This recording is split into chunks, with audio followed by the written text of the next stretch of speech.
Om Swastiastu.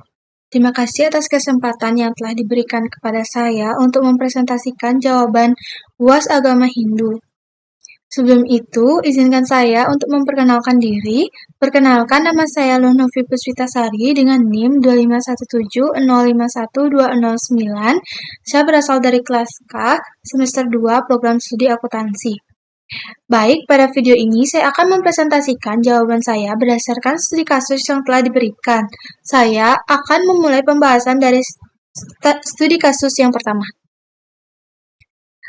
Sebuah objek wisata di Bali mengalami peningkatan jumlah wisatawan, namun di sekitar pura banyak ditemukan sampah, kebisingan, dan perilaku wisatawan yang kurang menghormati kesucian pura.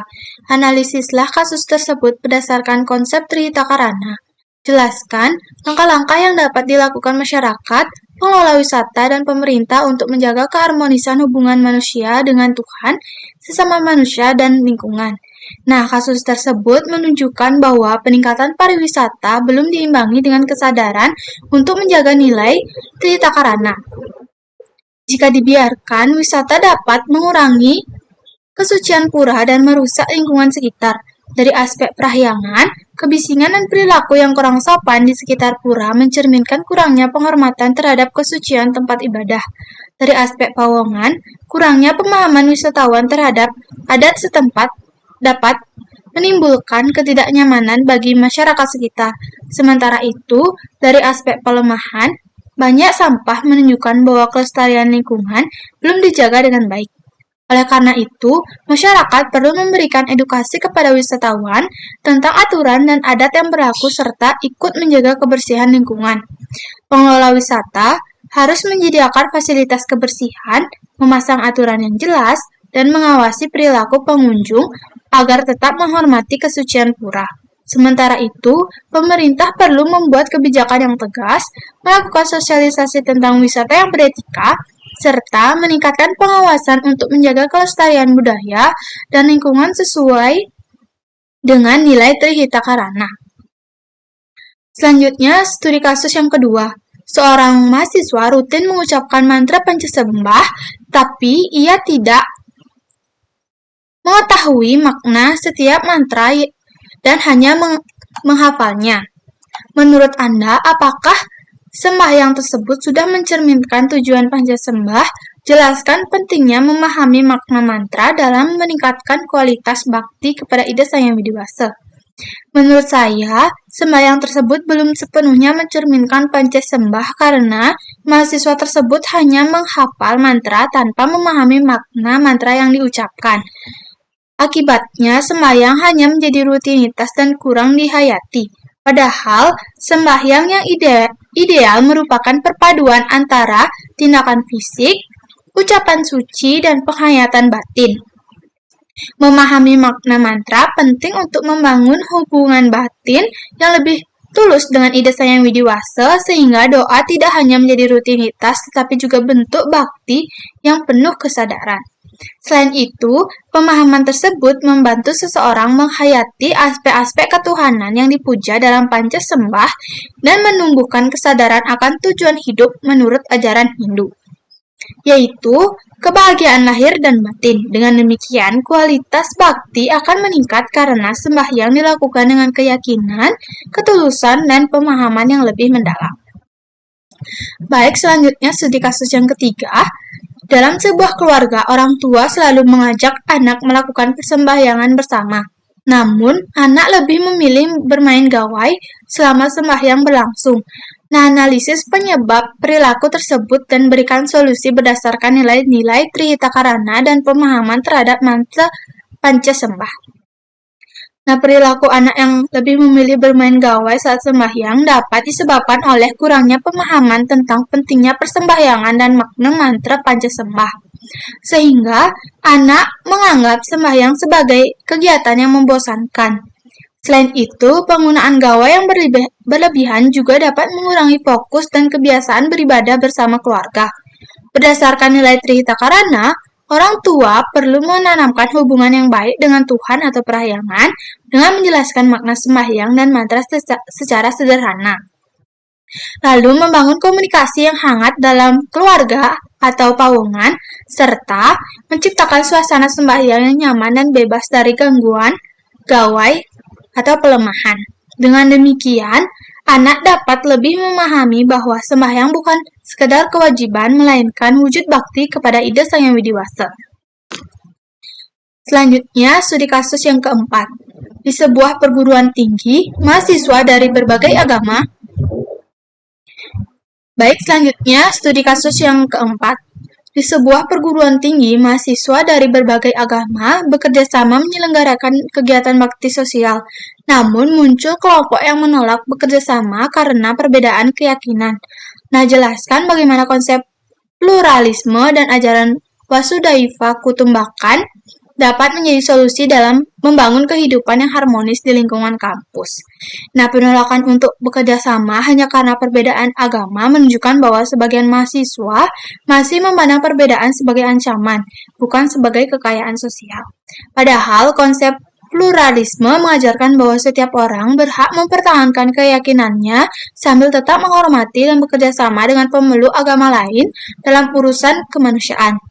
Nah, sikap tersebut juga bertentangan dengan ajaran Wasudhaiva Kutumbakan yang mengajarkan bahwa seluruh umat manusia merupakan satu keluarga. Nah, artinya perbedaan agama tidak seharusnya menjadi alasan untuk menolak kegiatan bakti sosial yang bertujuan membantu sesama. Nah, oleh karena itu, kampus perlu menanamkan nilai toleransi dan dialog antar umat beragama agar mahasiswa memahami bahwa menjaga kerukunan dan bekerja untuk kepentingan bersama merupakan wujud nyata pengorbanan terhadap keberagaman. Selanjutnya, studi kasus yang kelima. Seorang aparatur sipil negara menolak memberikan pelayanan kepada masyarakat tertentu karena perbedaan agama. Analisis tindakan tersebut berdasarkan konsep Dharma negara serta nilai-nilai Pancasila dan ajaran Hindu. Nah, tindakan aparatur sipil negara tersebut bertentangan dengan konsep Dharma negara karena seseorang ASN memiliki kewajiban untuk melayani seluruh masyarakat secara adil, tanpa membedakan agama, suku, maupun latar belakang lainnya. Sikap diskriminatif seperti itu juga tidak sesuai dengan nilai Pancasila, khususnya sila pertama tentang penghormatan terhadap keberagaman agama dan sila kelima tentang keadilan sosial bagi seluruh rakyat Indonesia. Dalam ajaran Hindu, setiap manusia dipandang memiliki derajat yang sama sebagai ciptaan ide Sang Yang Widi Wasa, sehingga pelayanan kepada sesama merupakan bentuk pelaksanaan dharma. Oleh karena itu, seorang ASN seharusnya mengutamakan tanggung jawab, keadilan, dan kemanusiaan di atas perbedaan keyakinan demi menjaga kerukunan dan persatuan bangsa. Selanjutnya, studi kasus yang keenam. Di media sosial beredar unggahan yang menghina simbol agama tertentu sehingga memicu konflik di masyarakat. Bagaimana seharusnya umat Hindu menyikapi peristiwa tersebut berdasarkan nilai pluralisme, dharma, dan etika bermedia sosial? Nah, peristiwa tersebut menunjukkan bahwa media sosial sering digunakan tanpa mempertimbangkan etika dan dampaknya terhadap kehidupan bermasyarakat. Menghina simbol agama bukan hanya melanggar norma kesopanan, tapi juga dapat memicu perpecahan dan mengancam kerukunan antar umat beragama. Berdasarkan nilai pluralisme, umat Hindu perlu menghargai perbedaan keyakinan dan tidak membalas penghinaan dengan kebencian atau tindakan yang sama. Dari sudut pandang Dharma, menjaga kedamaian dan mengendalikan diri merupakan kewajiban moral yang harus diutamakan daripada melampiaskan emosi. Selain itu, etika bermedia sosial mengajarkan agar masyarakat lebih bijak dalam menggunakan teknologi, tidak menyebarkan konten provokatif, serta menyelesaikan persoalan melalui dialog dan jalur hukum yang berlaku. Dengan sikap tersebut, kerukunan dan persatuan masyarakat dapat tetap terjaga meskipun menghadapi perbedaan dan konflik. Selanjutnya, studi kasus yang ketujuh. Sebuah panti asuhan Hindu menerima bantuan dalam jumlah besar, namun sebagian bantuan tidak disalurkan kepada anak-anak, melainkan digunakan untuk kepentingan pribadi pengurus. Analisis kasus tersebut berdasarkan ajaran Trikaya Parisuddha dan etika pelayanan dalam agama Hindu. Nah, kasus tersebut menunjukkan pelanggaran terhadap Trikaya Parisuddha karena pengurus panti tidak menjaga kesucian pikiran, perkataan, dan perbuatan dalam menjalankan amanah yang diberikan masyarakat. Menggunakan bantuan untuk kepentingan pribadi mencerminkan perilaku yang tidak jujur dan mengabaikan hak anak-anak asuh yang seharusnya menjadi prioritas utama. Dari sisi etika pelayanan dalam agama Hindu, pelayanan sosial merupakan bentuk pengabdian yang harus dilakukan dengan tulus, bertanggung jawab, dan berlandaskan dharma, bukan untuk mencari keuntungan pribadi. Nah, oleh karena itu, pengelolaan bantuan harus dilakukan secara transparan dan amanah agar kepercayaan masyarakat tetap terjaga serta tujuan pelayanan kepada anak-anak dapat tercapai dengan baik. Selanjutnya, studi kasus yang ke-8. Mahasiswa melaksanakan kegiatan pengabdian masyarakat di panti asuhan Hindu hanya untuk memperoleh nilai mata kuliah, tanpa menunjukkan kepedulian kepada anak-anak. Evaluasilah perilaku tersebut berdasarkan konsep karma marga dan nilai pelayanan yang diajarkan dalam agama Hindu.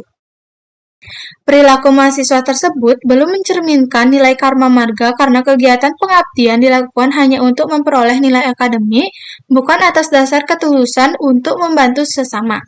Sikap seperti ini menunjukkan bahwa pelayanan sosial dipandang sebagai formalitas, sehingga makna pengabdian yang sebenarnya menjadi berkurang. Dalam ajaran Hindu, karma marga mengajarkan bahwa setiap pekerjaan hendaknya dilakukan dengan ikhlas, penuh tanggung jawab, dan tanpa mengharapkan imbalan pribadi. Selain itu, nilai pelayanan menekankan pentingnya empati dan kepedulian terhadap orang lain, terutama kepada anak-anak yang membutuhkan perhatian dan kasih sayang. Oleh karena itu, mahasiswa seharusnya memandang kegiatan pengabdian sebagai kesempatan untuk mengamalkan dharma dan memberikan manfaat nyata bagi masyarakat, bukan sekedar memenuhi tuntutan akademik. Selanjutnya, studi kasus yang ke-9. Sebuah panti asuhan menghadapi keterbatasan dana untuk memenuhi kebutuhan pendidikan anak-anak asuh. Jelaskan strategi yang dapat dilakukan masyarakat Hindu berdasarkan semangat dana punya, gotong royong, dan tanggung jawab sosial. Nah, keterbatasan dana di panti asuhan menunjukkan bahwa tanggung jawab terhadap pendidikan anak-anak tidak dapat dibebankan hanya pada pengurus panti, tetapi juga memerlukan kepedulian masyarakat. Berdasarkan semangat dana punya, umat Hindu dapat memberikan bantuan secara sukarela sesuai kemampuan sebagai wujud kepedulian dan pengamalan dharma. Selain itu, nilai gotong royong perlu diwujudkan melalui kegiatan penggalangan dana, kerjasama dengan komunitas, maupun dukungan dari lembaga sosial dan keagamaan.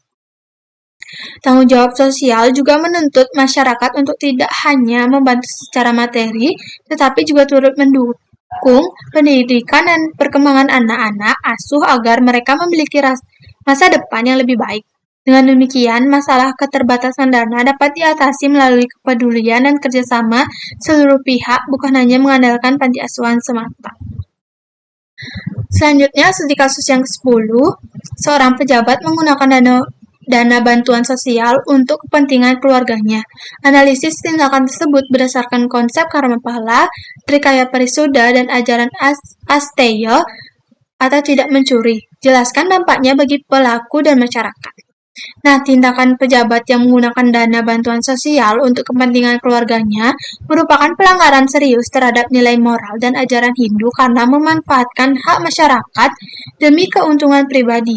Berdasarkan konsep karma pala, setiap perbuatan akan membawa akibat yang setimpal, sehingga tindakan korupsi tidak hanya merugikan orang lain, tapi juga akan berdampak buruk bagi pelaku, baik secara sosial maupun spiritual. Dari sudut pandang Trikaya Parisuddha, perbuatan tersebut menunjukkan ketidaksucian pikiran, perkataan, dan tindakan karena dilakukan dengan niat yang tidak jujur. Selain itu, tindakan itu juga bertentangan dengan ajaran Asteya, yaitu larangan mengambil sesuatu yang bukan haknya.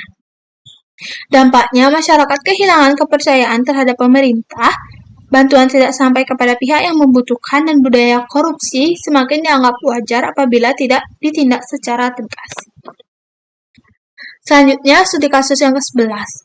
Seorang pegawai menerima hadiah dari rekanan setelah memenangkan tender pemerintah. Apakah tindakan tersebut dapat dibenarkan secara etika dan jelaskan berdasarkan nilai kejujuran dan dharma dalam Hindu? Meskipun hadiah tersebut diberikan setelah tender selesai, tindakan menerima hadiah dari rekanan tetap tidak dapat dibenarkan secara etika karena berpotensi menimbulkan konflik kepentingan dan mengurangi kepercayaan publik terhadap proses yang seharusnya berlangsung adil. Kebiasaan seperti ini sering dianggap sebagai bentuk terima kasih, padahal dapat membuka peluang praktik korupsi dan penyalahgunaan wewenang. Dalam ajaran Hindu, nilai kejujuran merupakan bagian penting dari dharma yang menuntut seseorang bertindak benar dan mengutamakan kepentingan bersama di atas keuntungan pribadi. Seorang pegawai yang menjalankan dharma seharusnya menjaga integritas dan menghindari segala bentuk pemberian yang dapat memengaruhi objektivitas. Dengan demikian, menolak gratifikasi merupakan wujud tanggung jawab moral dan upaya menjaga kepercayaan masyarakat terhadap lembaga pemerintah.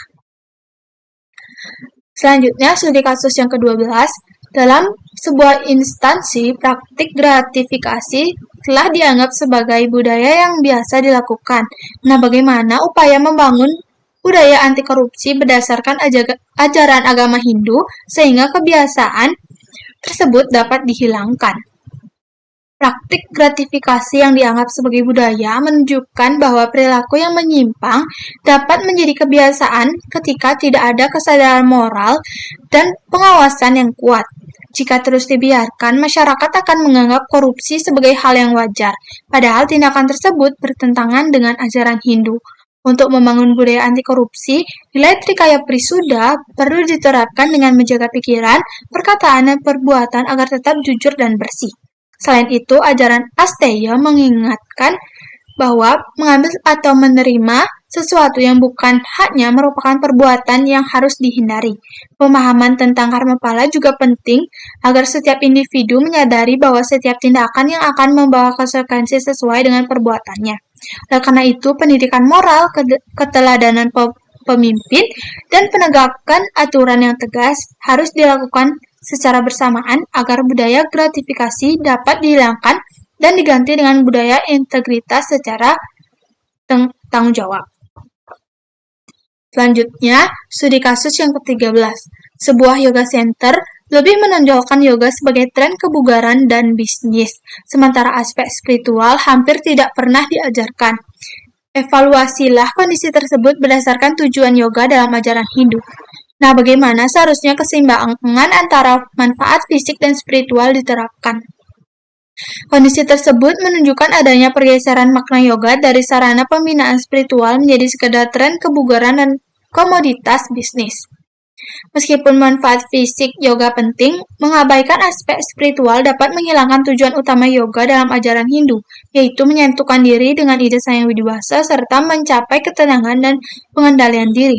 Jika yoga hanya dipandang sebagai olahraga, nilai-nilai seperti meditasi, disiplin diri, dan pengembangan karakter akan semakin terabaikan.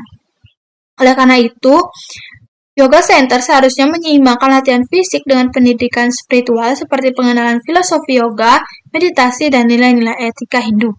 Dengan keseimbangan tersebut, yoga tidak hanya bermanfaat bagi kesehatan tubuh, tapi juga menjadi sarana pembentukan kepribadian dan peningkatan kualitas spiritual seseorang. Baik, selanjutnya studi kasus yang ke-14. Seseorang mahasiswa mengikuti latihan yoga secara rutin setelah beberapa bulan. Ia menjadi lebih tenang, sabar, dan mampu mengendalikan emosinya.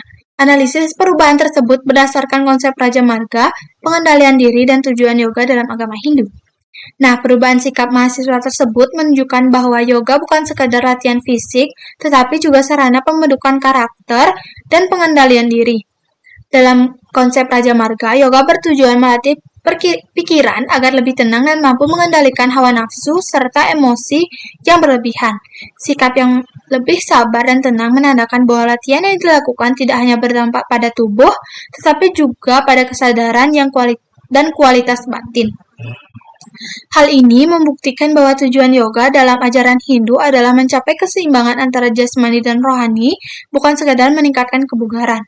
Oleh karena itu, perubahan perilaku mahasiswa tersebut merupakan wujud keberhasilan penerapan nilai Raja Marga yang menekankan disiplin diri, pengendalian pikiran, dan kedekatan spiritual dalam kehidupan sehari-hari. Selanjutnya, studi kasus 15. Pemerintah Daerah berencana membangun sebuah yoga center yang juga difungsikan sebagai pusat edukasi budaya dan spiritual Hindu untuk masyarakat serta wisatawan. Susunlah rekomendasi program yang dapat diterapkan agar yoga center tersebut tidak hanya menjadi tempat olahraga, tapi juga menjadi sarana pendidikan karakter, pelestarian budaya, dan penguatan nilai-nilai spiritual Hindu. Jelaskan alasan dari setiap rekomendasi yang Anda berikan. Nah, agar yoga center tidak hanya menjadi tempat olahraga, pemerintah perlu mengembangkan program yang mengintegrasikan aspek fisik, budaya, dan spiritual secara seimbang. Program pelatihan yoga sebaiknya disertai dengan pembelajaran filosofi yoga dan ajaran Raja Marga agar masyarakat memahami bahwa tujuan yoga bukan sekadar kebugaran, tapi juga pengendalian diri dan peningkatan spiritual. Selain itu, kegiatan edukasi budaya Hindu seperti pelatihan seni tari, tubuh, dan pengenalan tradisi lokal perlu dilakukan untuk melestarikan warisan budaya sekaligus memperkuat identitas masyarakat. Program Dana Punya, bakti sosial, dan kegiatan lingkungan juga dapat diterapkan sebagai sarana pendidikan karakter dan kepedulian sosial. Langkah-langkah tersebut penting karena tanpa pendidikan nilai dan budaya, yoga center berisiko hanya menjadi objek wisata dan bisnis semata. Dengan menggabungkan unsur kesehatan, spiritualitas, dan pelestarian budaya, yoga center dapat menjadi pusat pembentukan karakter serta penguatan nilai Hindu bagi masyarakat dan wisatawan. Demikian pemaparan jawaban saya mengenai studi kasus pada UAS mata kuliah agama Hindu. Semoga penjelasan yang saya sampaikan dapat memberikan gambaran yang jelas mengenai analisis yang telah saya lakukan. Terima kasih atas perhatian Bapak dosen. Mohon maaf apabila masih terdapat kekurangan dalam penyampaian maupun isi presentasi saya.